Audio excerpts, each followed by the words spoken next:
महाराष्ट्रातील एक प्रसिद्ध पॅरानॉर्मल इन्व्हेस्टिगेटर ते म्हणजे गौरव तिवारी.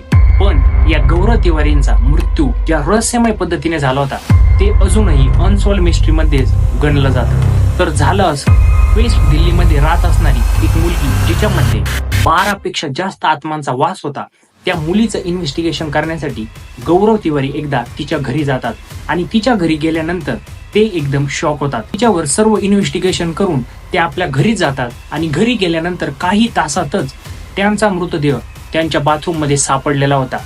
पण हे का झालं याचं अजून उत्तर कोणालाही नाहीये. त्या मुलीचं इन्व्हेस्टिगेशन करून घरी आल्यानंतर ते आपल्या बायकोला सर्व हकीकत सांगतात.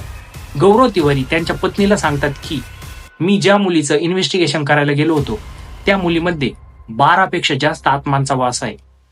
त्यात एक तांत्रिकाची आत्मा आहे आणि ती सर्व आत्मांना कंट्रोल करते आणि हा सर्व त्रास त्या मुलीला होत आहे. आणि एवढं बोलून ते बाथरूम मध्ये जातात आणि काहीतरी आवाज येतो आणि त्यांची पत्नी जेव्हा बाथरूमचा दरवाजा उघडा करते तेव्हा त्यांच्या समोर गौरव तिवारी यांचा मृतदेह होता. गौरव तिवारींची हत्या झाली की सुसाईड याबद्दल अजून काही तपास नाहीये, पण पोस्टमॉर्टम रिपोर्ट मध्ये त्यांच्या गळ्यावर फक्त एक लाल रंगाची जखम दाखवण्यात आली आहे. मुलीच्या इन्व्हेस्टिगेशन नंतर यांचा ताबडतोब मृत्यू अजूनही रहस्यच मानलं जातं. आणि यात विचित्र गोष्ट म्हणजे गौरव तिवारी यांच्या मृत्यूनंतर ती मुलगी सुद्धा अजून बेपत्ताच आहे.